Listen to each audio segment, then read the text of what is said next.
Hello everybody, this is Jeffrey GT7 and welcome to the episode. We are back officially in Gran Turismo 7 for this episode. Sorry for not posting anything recently in my YouTube channel. I've done just an episode on NASCAR 25, so I'm going to be sharing a little bit more on NASCAR 25 in the near future in career mode. But for this episode, I actually had a request build using the Ford Cosworth at Expressway with its engine swap. So in this episode, I'll be covering on how to find this car. I'll be going through the engine swap and what parts you'll need from both the tuning shop and for car customization. So for our first part is on trying to find the car. This Cosworth is going to be found only in used car dealership, but as you can see as we scroll down the list, unfortunately this car is not in the game. Now there's two different Cosworths in the game. The one that we'll be using is the 1992 variant for our build. So as you guys can see, like I did mention before, it's not in the game unfortunately, but if you do have that car on hand, then you're already in the good for our first step complete. So hopefully in the near future it will come back in the game. That way if you ever do see this episode, you'll be able to come right back to this and be able to continue on with the guide of this particular build, because this build is going to be really good for Expressway, and also it could be a great build to use for Le Mans as well. So after you grab your car, the next step we're going to go ahead is GT Auto, and we're first going to go under car and maintenance service for the first part. As you can see, I already have the wide body and the engine swap already in the car to begin with. Now, one thing I want to mention is if you are planning to buy an engine swap for this car, you first need to be collector level 50, which is a hot pink number on top of the screen. Once you reach level 50 in the game, that gives you the rights to buy certain engine swaps and certain ultimate parts for your car. So hopefully you are in fact that level. If not, then you'll have to go ahead and buy some really very expensive cars just to level up your collector level overall. So once you get all the wide body and the engine swap into that car, you will be successfully complete part 2 of this build for the Cosworth. So after you get that particular parts for the car, we'll then move over to the next part, which is going to be car customization. For this particular part, I would showcase the livery, but unfortunately I did not really go ahead and basically add it to my post on GT7, so we're going to do it this way. So if you would want to pretty much copycat the parts I have on this car currently, I'll go ahead and showcase those parts right now. So the way I'm going to do it first, I'm going to first showcase what kind of rims or wheels you need first for the car. So for the wheels, it's going to be right up pretty easy. It's going to be actually the wheels that comes with the car. Just make sure everything is set to standard. That's all it is to it for the wheels. After that, for the custom parts, the front bumper is going to be type B. After you get that installed, for the wide side it's going to be type A. The rear bumper is type A, and to finish everything off, the rear bumper is going to be type B, and there is in fact a roll cage going to be type C, and that's going to be all the parts you need for car customization. Okay, so here we are at the tuning shop. So the parts you need for the car is of course going to be sport hard tires. For club sports, make sure you have the power restrictor. For semi-racing, you need the full control computer with high RPM turbocharger kit with customized LSD and fully customized manual transmission.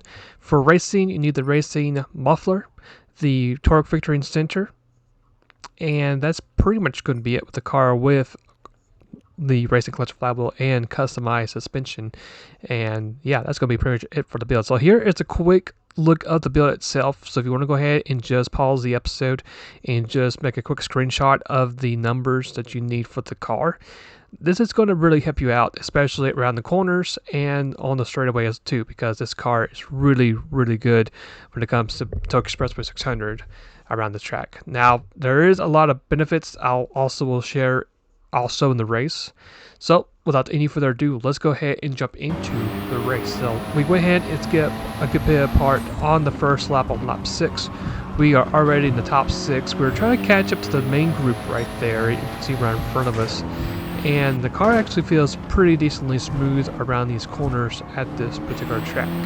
It'll probably take you maybe a lap or two just to get used to how the car is handling around the corners, but once the track does begin to dry off, and when you get a good rhythm going with the car, you will pretty much put down some pretty good competitive lap times against AI. So as we get to that very tricky hairpin, I know this hairpin could be quite tricky for some people out there that have issues. I would recommend for that last corner just be in gear 2, because the time you get back on the power, it's going to be in the lower part of the RPM, so the car should be very stable whenever you get back to power. So I want to throw that out there just in case if it does help you out. So first lap, not too shabby. We're going to be in P4. We're going to get P3 as soon as we start our lap 2, so not too bad of a first lap for our run. Now we're going to go ahead and fast forward to what's going to be lap 3. We didn't really see any action on lap 2 other than moving to P2 overall, so we're going to go ahead now and fast forward to lap 3, as you see right here. And we basically just now passed the RX-7. We now are going to set our sights on the Honda NSX. We're going to get another good hairpin through this corner that's going to allow us to catch up some more time on the Honda NSX. Now our car is also the fastest car when it comes to the main top speed around this track. So for speed, you really shouldn't have to worry about anything about that. And to throw this out there too, but for our engine, we have the Group B forward focused engine swap. So for our car, you really don't have to worry about making a pit stop for fuel. So we could technically do this race without making a pit stop. It's going to be quite a big advantage over the rest of the field. So here we are making a move on the Honda NSX.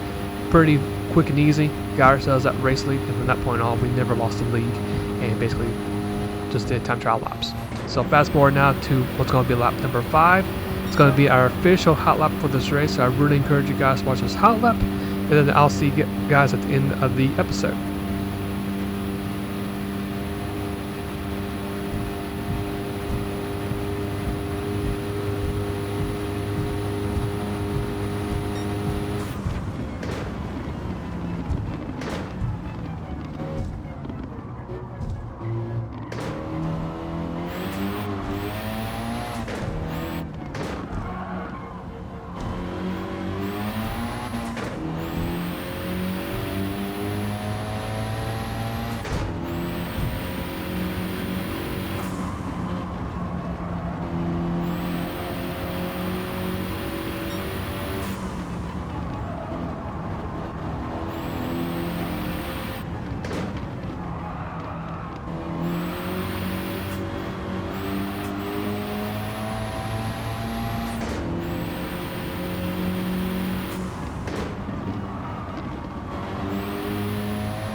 Okay, so as we finish up the race, the car, like I said before, did very smoothly around this racetrack. Very quick, pretty effective too, so if you do have this car with that particular engine, I would really recommend giving it a shot. Pretty affordable too, add to that. For our total run, we did right below the 26-minute cut line, so very smooth, effective run, plus with help for not making a pit stop, which really helped us save a lot of time. We kept ourselves clean the the whole entire race. We didn't make any contact with anybody. Got us that sweet clean race bonus, which we always try to shoot for. And this is going to be it for the episode. So hopefully you guys enjoyed today's episode. Hopefully this build will help you out in your grinds at Expressway. So for our next episode, we're going to go back and do ourselves a revamp of a car I've done in the past, which has been a long time ago. It's going to be using the Alpine A110 from 2017, and in this particular build, it's going to be for Expressway 600, and this car is going to be an engine swap build. So it's been quite a long time since I've done this particular build. I do know that with its engine swap, it actually is pretty competitive and actually pretty fun to drive around Tokyo Expressway 600. So this is going to be the next preview of the episode, and I'm quite looking forward to it. And also, I'm going to try my best to bounce back between NASCAR 25 career mode and on Gran Turismo 7 as well. So hopefully today's episode has been a big help. If you guys really did enjoy this episode, why not go ahead and leave a like. If there is a particular build you'd like for me to try out, you're more than welcome to put it down in the comments below. And if you guys want to check out the last Gran Turismo 7 build I did, there it is right there. If you want to check that episode out, you can. And with that all being said, hopefully you guys have a great rest of the day or night where it might be. And I'll see you guys later, and take care.